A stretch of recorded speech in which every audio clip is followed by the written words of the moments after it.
Muito bem, estamos já aqui ao vivo, no Instagram e também no Facebook. Estamos prontos para o nosso Evangelho no Lar, né? Que acontece todas as segundas-feiras, às 20h30, por esses dois canais, né? Instagram e Facebook. E depois, quando termina, a gente também coloca esse vídeo no meu canal lá no YouTube. Para me achar lá no YouTube, é só procurar por Ângela Esteve 17. Tem que colocar o número 17, tá? Porque tem binômio, então vocês vão achar canais diferentes. Então, sempre, tanto no Instagram, Facebook ou no YouTube, para me achar as publicações, sempre Ângela Esteve 17. Muito boa noite a vocês que estão chegando aqui.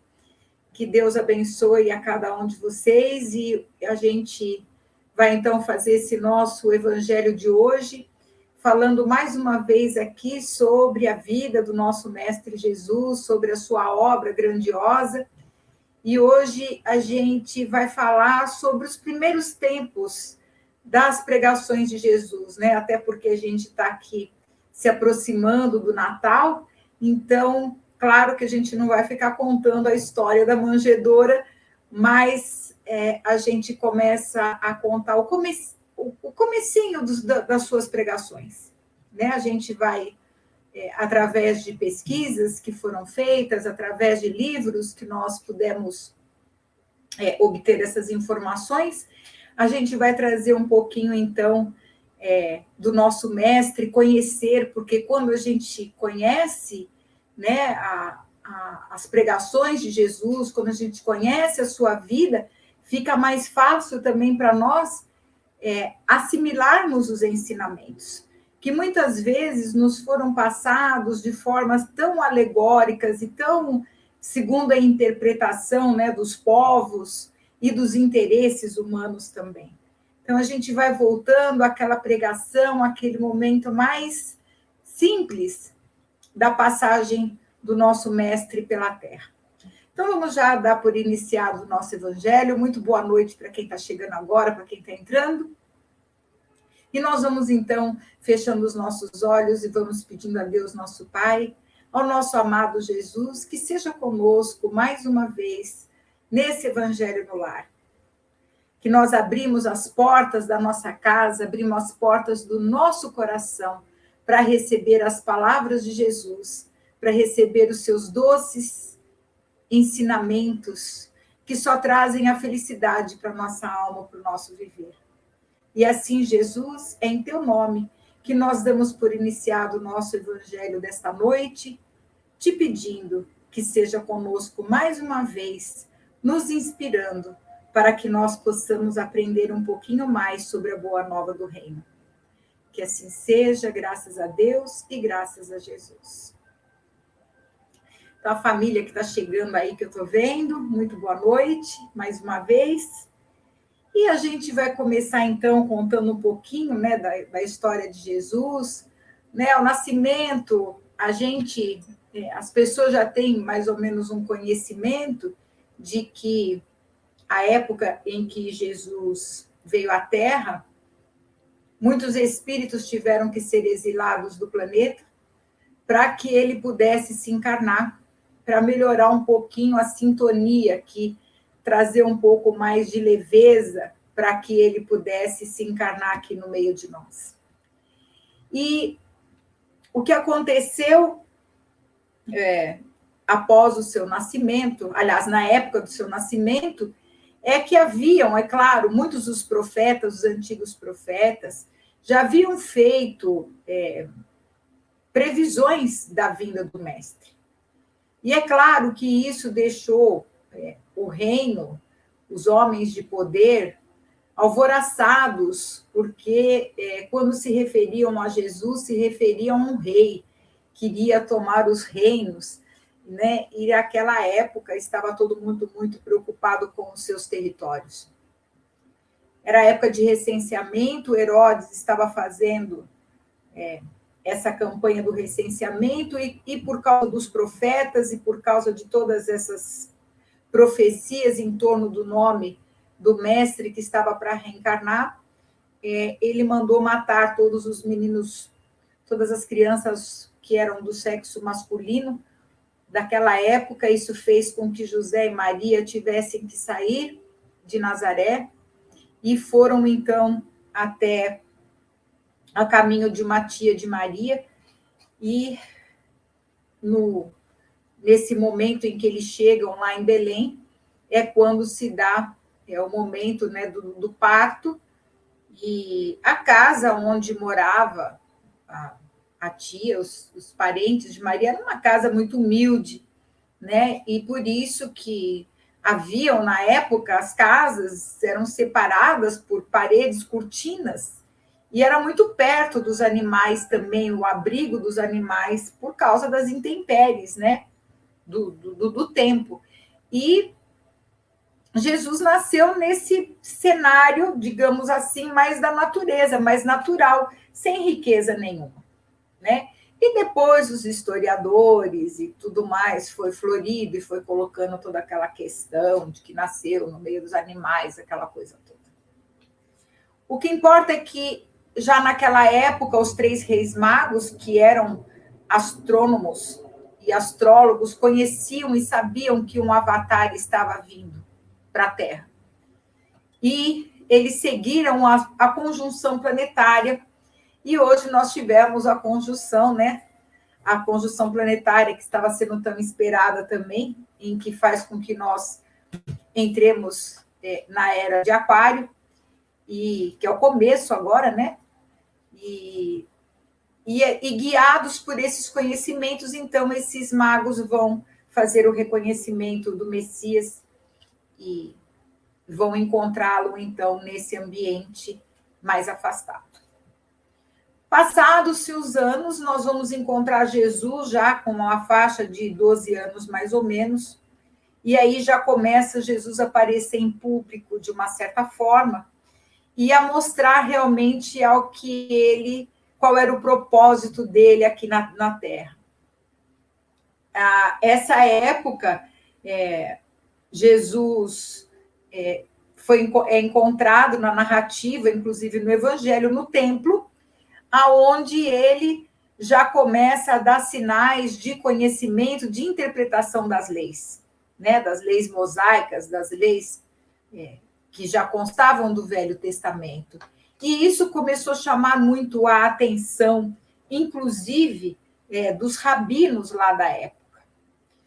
E nós vamos pegar uma conversa entre Maria, mãe de Jesus, e Isabel, mãe de João Batista, onde elas estão um pouco preocupadas com o destino dos seus filhos, porque Jesus já se mostrava aos 12 anos, já muito sabedor dos seus propósitos aqui na Terra.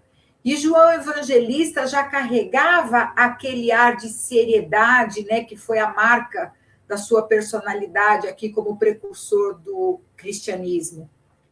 E aí essas crianças começam a causar uma certa preocupação, principalmente Jesus, porque vira e mexe, Maria o encontra na estrada, perto dos viajores, falando de um reino de Deus, falando, pregando, consolando corações, procurando dar alimento aos pobres.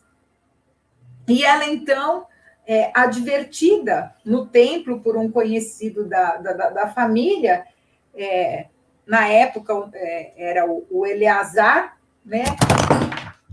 Que, gente, caiu o celular aqui, desculpa. Que Eleazar, então, ele vai procurar uma localização para que Jesus possa adentrar lá o templo e começar a fazer os seus estudos. Então, claro, como uma mãe que se preocupava com isso, ela estava com toda a razão, né, de querer o melhor para ele. Mas aí a gente pega uma conversa de Jesus com a mãe, dizendo a ela que ele não, que se ela estava com algum problema com ele. E ele pergunta: mãe, o que tu queres de mim? Né? E ela fala que está preocupada, né, com a situação dele, que ele deveria ter uma oportunidade para estudar. e de se desenvolver. E ele responde, então, à mãe. Mãe, toda preocupação útil e generosa no mundo é preciosa. Entretanto, eu já estou com Deus.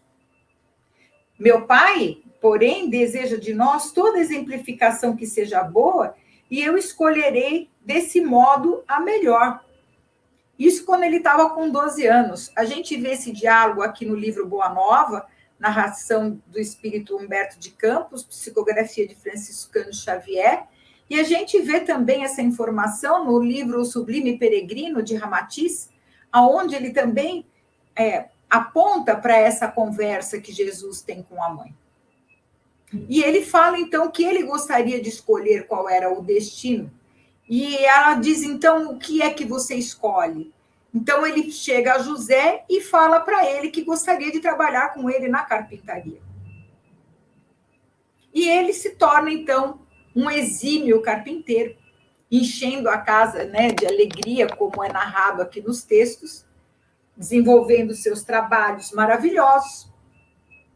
E depois a gente vai encontrar Jesus começando realmente o seu messianato aos 30 anos de idade. Então, aos 30 anos, a gente vai ver ele se encontrando com João Evangelista, né? Onde acontece o batismo, inclusive nas águas, e aonde João Evangelista, então, comprova de que ele realmente é o enviado de Deus, ele é o Messias prometido, e então ele começa a sua pregação através do recrutamento dos seus discípulos.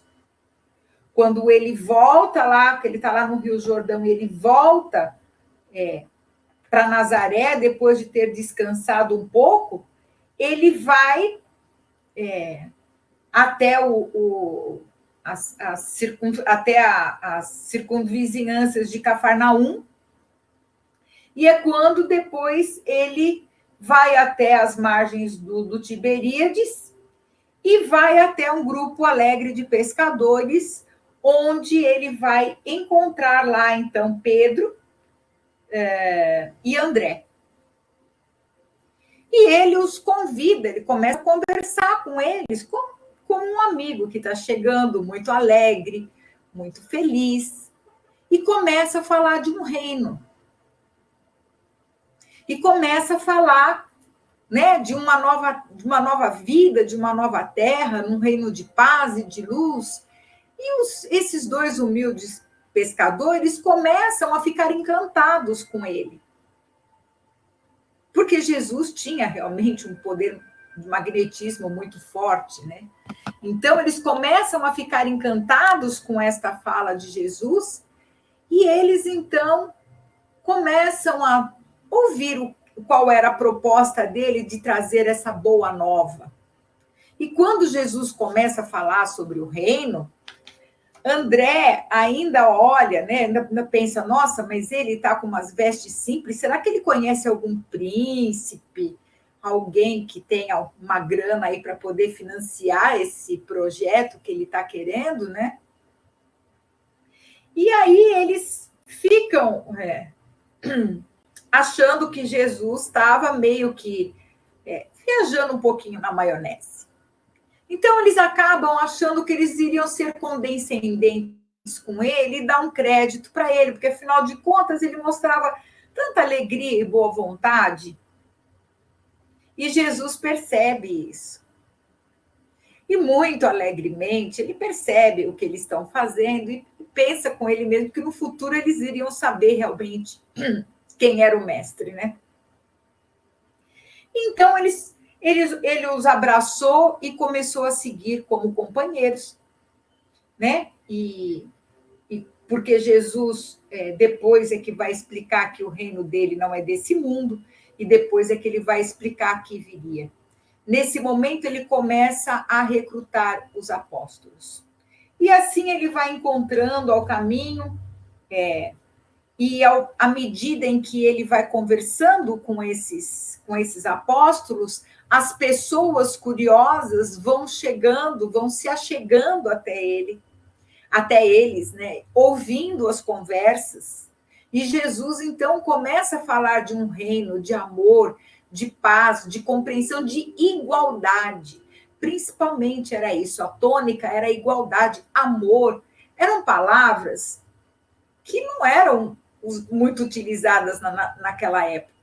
A um povo que era escravo, sofrido, se falar em igualdade, se falar em amor, em direitos, era uma coisa que não era muito usual. E isso a gente sabe já ia trazer um problema muito grande para a época. Enfim, logo depois que surgiu esse encontro, né, com Pedro e com André, na manhã seguinte, e aqui é que a gente vai entender essa proposta de Jesus, ele está lá ainda lá de frente ao Tiberíades, e chegam dois jovens e começam a ouvir essas prédicas de Jesus. E esses dois jovens, muito jovens, por sinal, eram filhos de Zebedeu. E os nomes deles, Tiago e João. Eram quase que crianças ainda. Deviam contar por volta de mais ou menos seus 13 anos. 13, 14 anos. E eles, como já conheciam as pregações de João Batista, que falava sobre o Messias que estava para vir, eles ficaram alvoroçados, né? Saber que querer ficar perto de Jesus, porque João Batista já havia dito que ele era o Messias. E aí eles pegaram e se aproximaram. E havia uma coisa que acontecia muito com os apóstolos nesse primeiro momento. Eles sentiam um magnetismo com a presença de Jesus muito grande. Eles tinham, assim, como uma sensação, sabe que eu já te conheço antes, eu já tive esse papo antes com você, um déjà vu mesmo. E a figura de Jesus para eles não era uma figura estranha. Tudo bem que tinha o magnetismo, tinha aquela amorosidade, mas tinha uma familiaridade em comum. E por isso eles se achegavam ao coração do mestre. Sabe que tudo isso já foi planejado no plano espiritual antes da encarnação dele. Mas é interessante a gente perceber como é que esse encontro se dá aqui na Terra. Como tantos encontros a gente tem com espíritos que a gente vai encontrando durante a vida. Pessoas que nós já conhecemos do nosso passado espiritual e que ao longo da nossa vida vão passando por nós. Então, esses filhos de Zebedeu, quando eles vêm para perto de Jesus, eles querem seguir Jesus. E é claro, a Salomé, que era a esposa de Zebedeu e mãe dos meninos, apesar de ser muito bondosa, de ser sensível, ela ficou meio assim, porque afinal de contas, os filhos eram muito jovens e iam sair para fazer pregações aí pelas ruas, pelo mundo, e como toda mãe, ela também ficou preocupada, né? E depois, em contrapartida, ela tinha também ouvido falar sobre Jesus, né? O que estavam falando a respeito dele, né? Que ele era o Messias. Então, ela ficou um pouco perturbada com isso. Então, ela vai até Jesus, né? E ela procura se aproximar dele para ter uma conversa com ele. Porque, afinal de contas, ela teria que confiar os filhos dela para ele. Então, ela diz para ele que, pelo que ela tinha ouvido falar a respeito do reino, né, e que ele era um enviado de Deus, né, e que João Batista já havia confirmado isso, Então, ela pede que seus filhos, que ela diz o seguinte, é um diálogo que é transcrito aqui no livro, que eu vou passar para vocês, ela diz assim, Senhor, logo após essa instituição do teu reino, que você está falando que o reino vai, né, vai ser sobre toda a terra, eu desejaria que os meus filhos se sentassem, um à tua direita e o outro à tua esquerda, como as duas figuras mais nobres do teu reino. Veja, ela não estava sendo, como muitas interpretações falam, querendo ser mais do que ninguém. Ela estava confiando o bem que ela tinha maior, que eram os filhos dela. E o que ela queria é que eles ajudassem a Jesus a reinar. Não houve nenhuma pretensão e nenhuma maldade nisso. Houve o quê? Uma ingenuidade, né? uma ignorância, porque ela não estava sabendo o que ela estava pedindo. E aí Jesus, então, sorriu, né? Diante de tanta ingenuidade, e ele só disse, então, para ela, antes de tudo, é preciso saber se eles quererão beber o meu cálice. E a gente sabe que o cálice dele não foi nada doce, né? E talvez os espíritos não tivessem em condição de acompanhar todo esse processo, né, que ele teria que cumprir daí até o final do seu messianato. E aí a mãe dos meninos, né, a Salomé, ela ficou meio embaraçada com essa resposta, né? E as pessoas que estavam em volta ouvindo tudo isso, né, observava, né, o que é que ia acontecer com isso. Mas como as coisas estavam acontecendo já e outras pessoas já conversando com Jesus e outros já tomando a frente, ela foi embora. E então ela vai para casa e ela vai conversar com Zebedeu, com seu esposo, e fala: olha, eu estive lá com Jesus, né? Pedi a ele em favor dos nossos filhos, passando para ele a guarda desses filhos para quando o reino se estabelecesse. E ele respondeu isso. Ela ficou meio que sem saber. E aí, Zebedeu também, através dessa conversa com a mulher, ele também ficou meio confuso. Eu falei, e agora, né? O que ele faz? Ele pega os dois filhos e vai conversar com Jesus, né? E aí ele vai lá e Jesus recebe a visita dele com muito carinho. E aí Zebedeu, que já tinha uma certa idade, né? Chega para Jesus muito respeitoso, falando, né, da situação, como é que ia ficar a situação dos seus dois filhos com ele. E eram dois apóstolos que depois, né, realmente seguiram Jesus. E aí, então, Jesus vira para Zebedeu e fala assim: tu que conheces a lei e lhe guardas os preceitos no coração, sabes de algum profeta de Deus que no seu tempo fosse amado pelos homens do mundo? Então, ele começa a explicar por que é que ele disse a Salomé que os filhos, talvez os filhos não estivessem preparados para tomar do cálice dele. Então, ele faz essa pergunta para Zebedeu. Você conhece muitas leis. Algum dos profetas, como é que o mundo tratou os profetas enquanto estavam vivos? Amaram muito? E Zebedeu sabia, e ele responde: não, Senhor. Os profetas muitas vezes eram humilhados, apedrejados, mortos. Então, o caminho era um caminho árido. E Jesus ainda intensifica a pergunta: que fizeram de Moisés, de Jeremias, de Jonas? Todos os emissários da verdade divina foram maltratados e trucidados, ou banidos do berço em que nasceram. Na terra, o preço do amor e da verdade tem sido o martírio e a morte.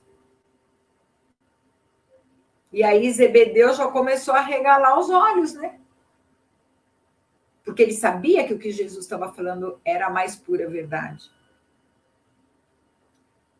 E aí Jesus aproveitou que ele estava conseguindo assimilar o que ele estava querendo passar, ele então prossegue. O reino de Deus tem de ser fundado no coração das criaturas.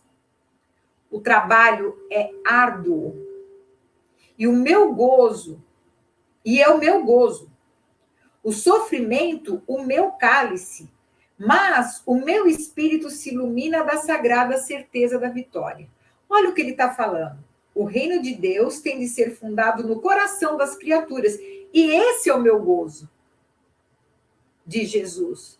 Que o reino seja conquistado no coração de cada um. Porém, para que isso aconteça, ele teria um sofrimento. Ele não seria bem entendido. E esse era o cálice que ele deveria tomar. Mas, mesmo assim, o espírito dele se iluminava porque ele tinha o quê? A certeza da vitória. Então,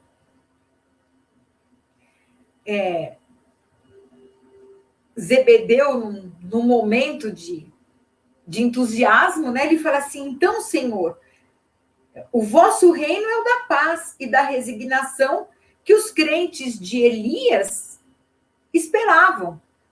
Por quê? Já à época de Elias já se falava desse reino que viria, que era esse reino de paz, que era esse reino de amor. E Jesus, então, com a sua benignidade, que era muito grande, com um sorriso, né, acrescentou: a paz da consciência pura e a resignação suprema à vontade de meu Pai são do meu reino. Mas os homens costumam falar de uma paz que é ociosa, que é a ociosidade de espírito, e de uma resignação que é vício do sentimento. Trago comigo as armas para que o homem combata os inimigos que lhe subjugam o coração, e não descansarei enquanto não tocarmos o porto da vitória. Eis porque meu cálice agora tem de transbordar de fel, que são os esforços ingentes que a obra reclama. O que ele está falando aqui? Que a paz de Deus, que é a resignação da pessoa que tem o entendimento, que tem o conhecimento, é diferente da paz do mundo. A paz de Deus é proveniente do amor e da consciência tranquila, e não de uma conta bancária no banco. A renúncia que muitas vezes os corações devem fazer em nome do amor é diferente da renúncia obrigatória, muitas vezes, pelas injunções humanas. E ele fala, essa paz vai acontecer. Porém, nesse momento, eu tenho que tomar esse fel, tem que transbordar toda essa maldade do coração, tem que sair tudo isto para fora, para que o reino possa se estabelecer. E ainda ele continua, Jesus ainda continua falando, há homens poderosos no mundo que morrem comodamente em seus palácios, sem nenhuma paz no coração. Olha o que ele está falando. Mesmo com toda a riqueza, mesmo com todo o bem material. E olha o que nós estamos vivendo hoje. Nós estamos vivendo um número muito grande de desencarnes. As pessoas estão desencarnando nas mais diferentes situações. E é o que a gente sempre fala, o fato de uma pessoa desencarnar não significa que ela virou santo. Nem santo, nem demônio, ela só continua sendo o que ela é. E Jesus aqui está explicando as nossas situações enquanto espíritos imortais. O que ele está falando? Há homens poderosos no mundo que morrem comodamente em seus palácios, sem nenhuma paz no coração, transpondo em desespero e com a noite da consciência os umbrais da eternidade. Há lutadores que morrem na batalha de todos os momentos, muitas vezes vencidos e humilhados, guardando, porém, completa serenidade de espírito, porque em todo o bom combate repousaram o espírito, repousaram o pensamento no seio amoroso de Deus.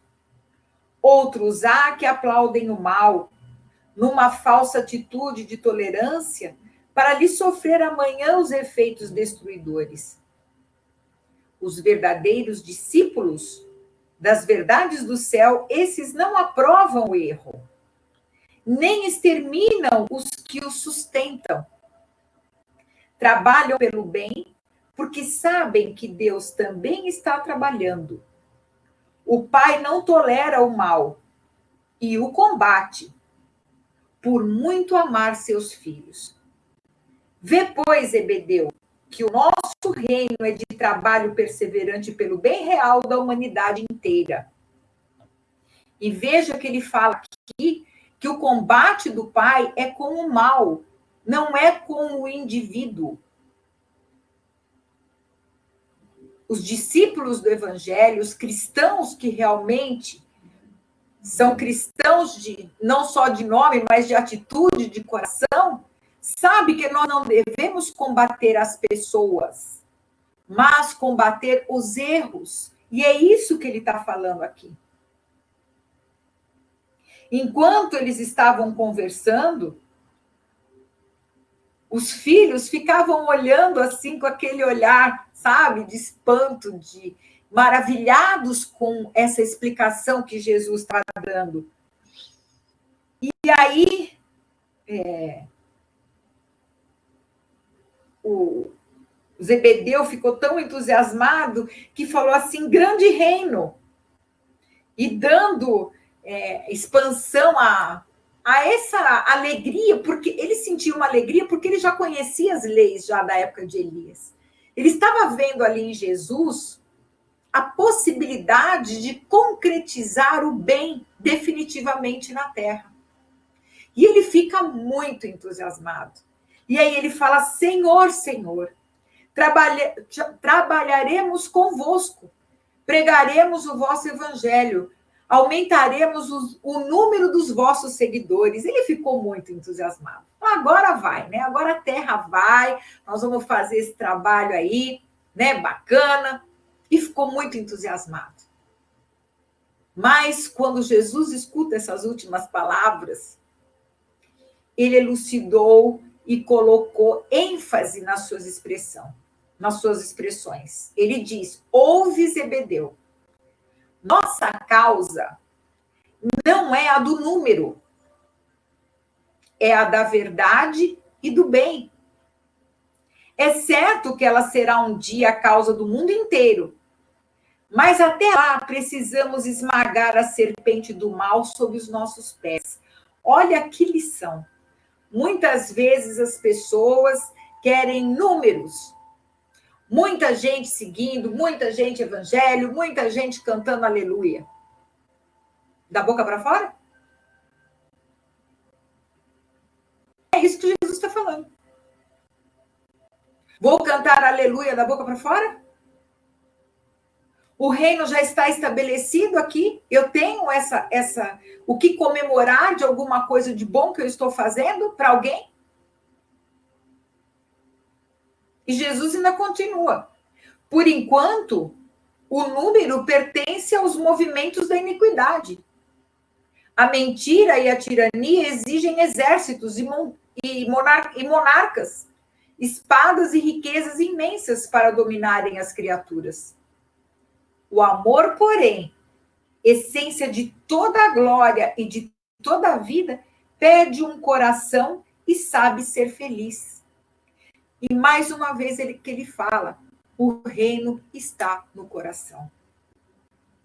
Não está no exterior. A impostura reclama interminável fileira de defensores para espalhar a destruição.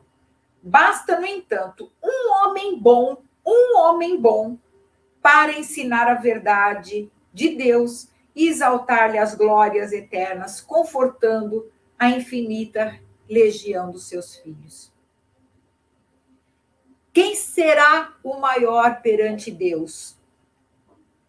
A multidão que congrega para entronizar a tirania, esmagando os pequeninos, ou um homem sozinho e bem intencionado que, com um simples sinal, salva uma barca cheia de pescadores?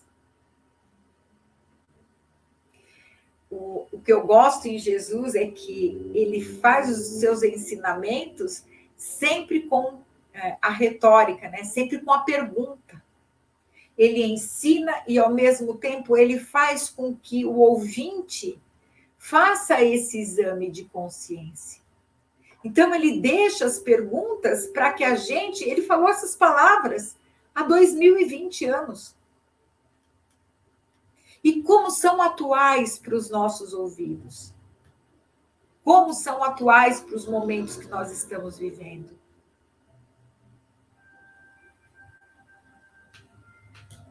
Aí, empolgado pela sabedoria, né, daquelas considerações de Jesus, Zebedeu, então, pergunta para ele: Senhor, então o evangelho não será bom para todos?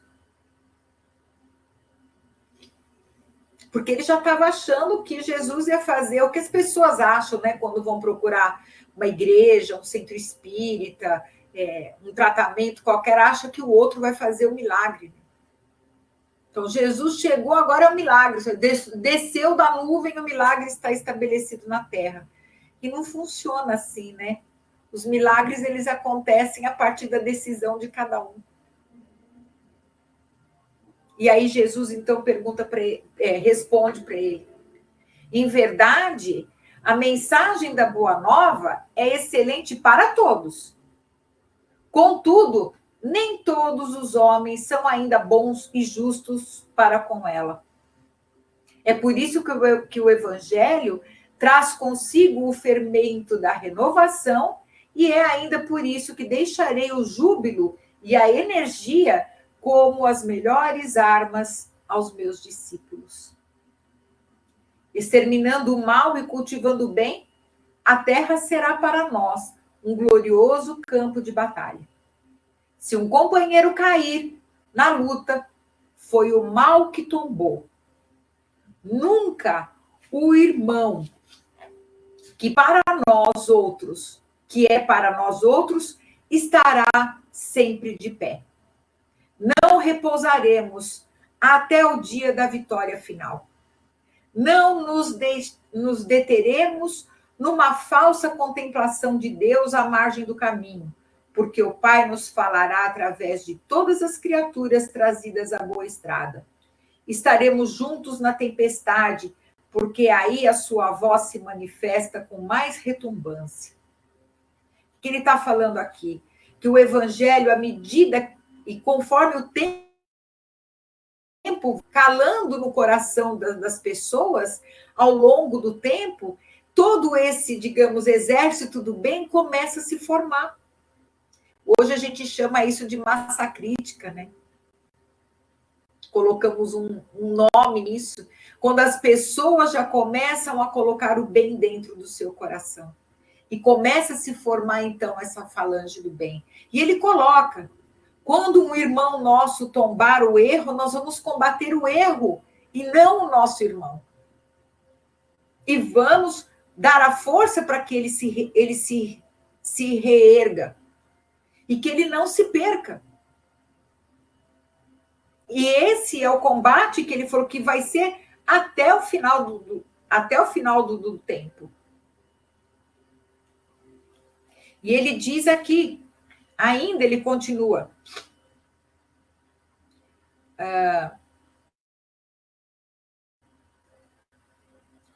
Estaremos juntos na tempestade, porque aí a sua voz se manifesta com mais retumbância. Alegrar-nos nos instantes transitórios da dor e da derrota, porque aí o seu coração amoroso nos dirá: vem, filho meu, estou nos teus sofrimentos com a luz dos meus ensinos. O que ele está falando aqui?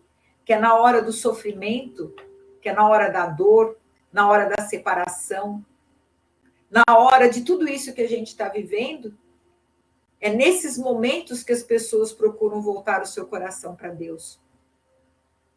Porque enquanto as alegrias humanas estiverem dopando os corações, as pessoas não se voltam para a humanidade. Que nesse momento da dor é quando as pessoas vêm procurar, que ele fala que é os momentos da tempestade que vão unir as pessoas. E é justamente esse o momento que nós estamos vivendo. Um momento de tempestade mundial.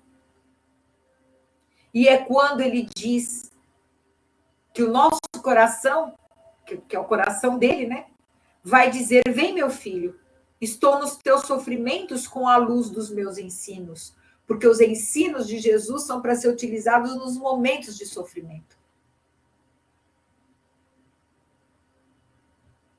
Combateremos os deuses dos triunfos fáceis, porque sabemos que a obra do mundo pertence a Deus, compreendendo que a sua sabedoria nos convoca para completá-la, edificando o seu reino de ventura sem fim no íntimo dos corações.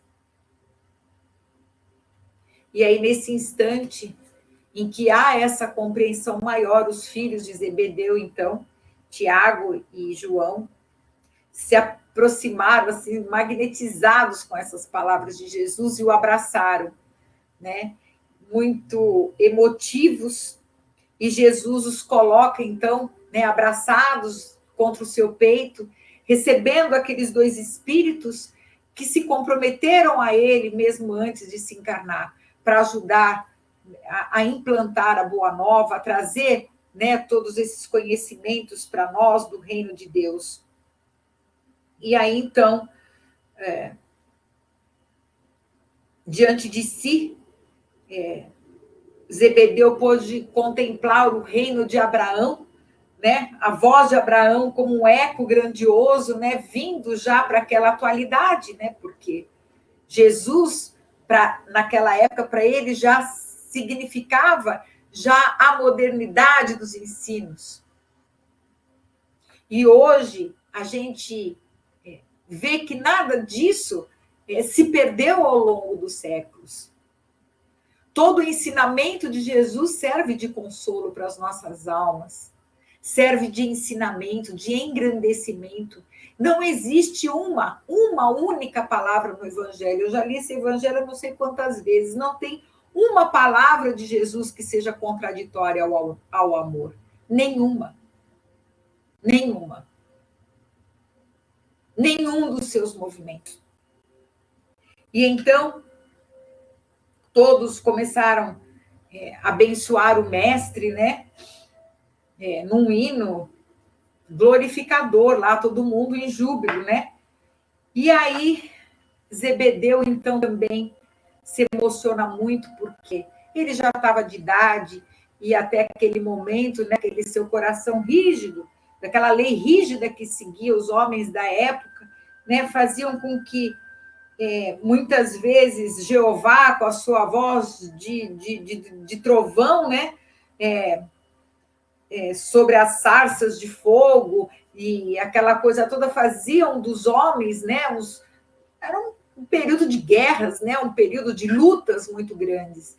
E aí vem Jesus como a água da vida, né, como uma fonte fresca, um reino de Deus onde não tem que ter aquela impetuosidade toda, mas uma calmaria jubilosa, que fazia transbordar o coração, né?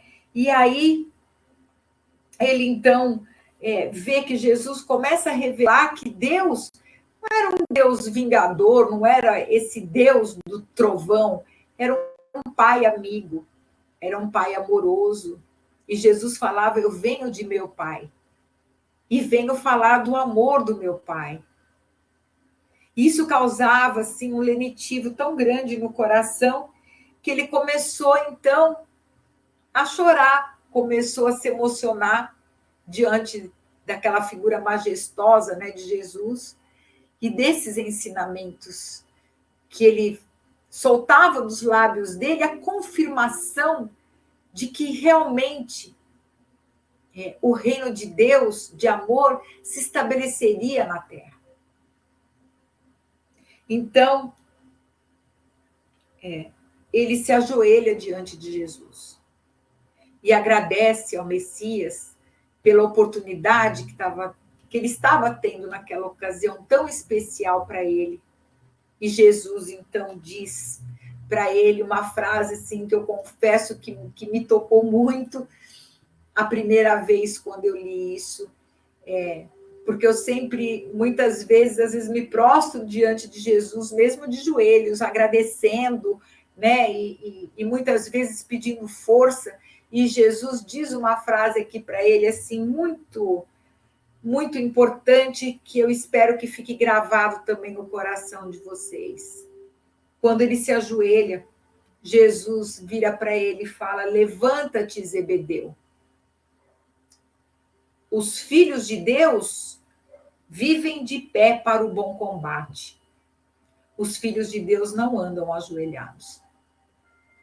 E isso serve para todos nós, que nos consideramos, que já procuramos ter essa consciência de filhos de Deus. Os filhos de Deus não andam ajoelhados, andam de pé. Andam na luta pelo amor, no trabalho pelo amor. Avançando, então, pela sala, Zebedeu, então, pega na mão de Jesus, né? E a beija, claro, cheio de lágrimas, de reconhecimento. E aí Jesus, então, puxa ele, coloca diante do seu coração, afaga os cabelos brancos e diz: chora, Zebedeu, porque as tuas lágrimas de hoje são formosas e benditas. Temias a Deus, agora o amas. Estavas perdido nos raciocínios humanos sobre a lei. Agora tens no coração a fonte da fé viva. E eu acho que esse diálogo de Jesus com Zebedeu é o diálogo que nós temos também com o Mestre. As palavras dirigidas a ele são as palavras dirigidas também a nós. Que nós possamos continuar de pé, fazendo o nosso trabalho, que é pequenino, que é bem pequenino, nós sabemos. Mas a areia da praia, todo o oceano é formado de pequenos grãozinhos. Que nós sejamos esses grãozinhos. Que nós possamos falar do Mestre, não só em palavras, que são importantes para o nosso entendimento, mas que esse amor do Mestre possa nos envolver e que nós possamos ter atitudes. Atitudes que venham condizer com aquilo que nós pensamos, com aquilo que nós falamos. E nesse Natal que a gente guarde essas palavras de Jesus. Primeiro de nos manter em pé. E depois deixar aquela agonia de ter aquele Deus que a gente temia até ontem. Para descobrir um Deus que a gente ama. Porque quando nós amamos a Deus, nós estamos juntos ao seu coração. E nada de mal pode nos alcançar. E nós precisamos tirar essa ideia desse Deus vingador da nossa mente. Ainda hoje, em pleno século XXI, a gente escuta falando isso. Desencarna alguém da família e foi castigo de Deus. Gente, não existe isso. Cada um vai desencarnar no momento que tiver que ir. Aqui é um planeta, escola, hospital.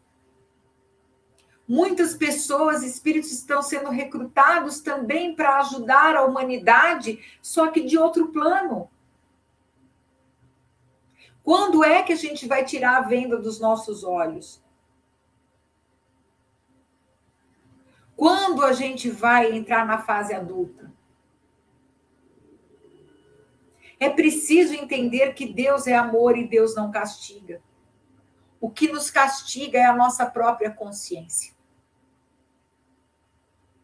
É a nossa consciência só que nos castiga. Ninguém tem esse poder sobre nós, a não ser nós mesmos. E Jesus veio ao mundo, como assim como ele falou com Zebedeu, mostrando um caminho de amor. É muito mais fácil a gente seguir por amor do que pela força. Vamos procurar refletir nesse evangelho de hoje, nessa missão do Cristo que veio para a Terra para nos trazer esses conhecimentos para que a humanidade pare de sofrer. Que nós procuremos aceitar as coisas que a gente não dá. E que nós estejamos de pé para mudar tudo aquilo que a gente pode. Lembrando que nós não estamos sozinhos aqui, largados no fundo de um planeta. Todo mundo, sem exceção, tem assistência. Todos. Mesmo aqueles que não se acham dignos de ter. Deus e o nosso Mestre não abandona nenhuma das suas ovelhas. O que nós temos que sim é que nessa nova terra, nessa nova era que começa, que a gente combata o erro, o pecado, mas nunca o pecador, as pessoas. Que nós possamos colocar o perdão sempre à nossa frente. Que nós possamos entender que todos estamos caminhando no mesmo rumo e com os mesmos destinos. Destinos esses que nos levam à felicidade. Mas a chegada nesse ponto vai depender da decisão de cada um, de querer ir mais rápido ou de estacionar no caminho. Então fica aí essa lição do mestre, né? Esse comecinho do messianato dele já com tantas lições maravilhosas, que a gente possa refletir sobre isso no Natal, no nascimento dele, que a gente pense nessa missão gloriosa que ele veio trazer. Que nesse Natal a gente pense o quanto que nós somos abençoados de termos esse conhecimento que a gente tem. Isso já é uma grande bênção. Saber que o nosso coração está acalentado pelo amor de Jesus, pelo amor de Deus. Que a nossa fé possa ser renovada nessa época natalina, em que a gente comemora essa vinda tão gloriosa do nosso amado Jesus, que veio ao mundo só para plantar o amor. E que nós possamos abrir o nosso jardim para receber esse amor que vem do coração do Mestre. Quero agradecer a todos vocês pela presença nos evangelhos, agradecer imensamente a todos aqueles também que nos ajudaram nas campanhas que a gente tinha feito aí para ajudar também as obras assistenciais que estavam precisando de ajuda. Quero agradecer a todos os companheiros de trabalho, essa família do Evangelho no Lar. Ainda se na quarta-feira a gente vê que ainda dá um jeitinho, eu volto para a gente fazer uma prece de Natal. Eu vou ver se eu consigo voltar na quarta-feira, um pouquinho mais cedo, e a gente fazer vou deixar aqui uma prece de Natal, das bem-aventuranças de Jesus, para que a gente possa ficar mais juntos, né? Porque eu acho que o mais importante agora, do que presente, do que festividade, é a gente estar junto um do outro. Isso é que é o mais importante.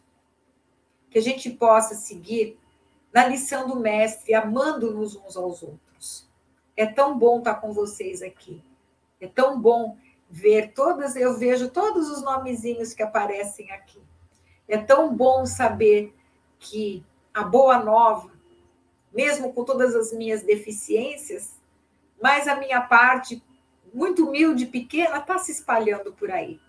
Que tem gente que está aprendendo um pouquinho. Isso já é um motivo de grande júbilo para o meu coração.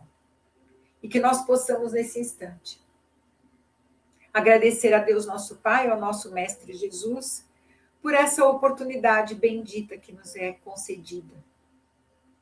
Nós te agradecemos, Senhor, pela honra que temos de estarmos aqui falando em seu santo nome, falando do seu amor, falando do seu coração. Amado Jesus, abençoe cada lar aqui representado. Que cada um dos nossos irmãos de humanidade, mesmo depois, quando assistam esse evangelho em outro momento, possam receber também as bênçãos. Na medida em que se conectam seus corações com o plano maior da vida, nesse mesmo instante, o amor do Cristo chega até seus corações. Nós te rogamos, Senhor, que abençoe esses copos com água, essas garrafas com água, que possam fluidificar as nossas águas, nos trazendo o lenitivo de que necessitamos, seja para o nosso corpo físico, seja para as nossas emoções, seja para qualquer necessidade. Que a água fluidificada possa trazer para nós tudo aquilo que nós necessitamos. E nós te agradecemos, Senhor, e pedimos que ilumine os nossos lares. Que a nossa Mãe Santíssima Maria de Nazaré possa nos envolver com o seu manto de luz sagrado, o seu manto azul, envolvendo os nossos lares, envolvendo os nossos entes queridos, estejam eles onde estiverem. E que essa bênção do Pai Maior se estenda sobre toda a nossa terra. Ilumine o nosso planeta azul com muito amor, com muita paz, porque assim, devagarinho, de coração a coração, é que nós vamos estabelecendo o reino de Deus sobre a nossa terra. Muito obrigado, Senhor, por tudo. Que assim seja. Muito obrigada a todos vocês também, que ficaram aí até o finalzinho do nosso evangelho. Que Deus possa abençoar vocês grandemente. E se Deus quiser, vamos ver se dia 24 é na quinta-feira. Vamos ver se na quinta-feira eu vou colocar aqui no Instagram e no Facebook, eu vou avisar, vou ver o horário e eu aviso para vocês. Provavelmente umas 19 horas a gente faz a nossa prece de Natal, vamos ficar essa família juntos, né? Ninguém vai ficar sozinho nesse Natal, tá? Se depender de mim, não vai mesmo. Eu vou me esforçar, mesmo se não der para passar nos canais, mas pelo Instagram, que eu estou com o meu celular na mão, eu vou parar para estar com vocês. Esteja eu onde estiver, a gente não tem problema com isso. Importante, nós estamos juntos. Ninguém vai ficar sozinho. E nós estaremos, sim, juntos para comemorar o aniversário do nosso amado Jesus, do nosso meigo Nazareno. Que ele possa sempre estar no meio de nós, hoje e sempre. Muito obrigada a todos. Gratidão por estarem até o finalzinho aqui comigo e um beijo para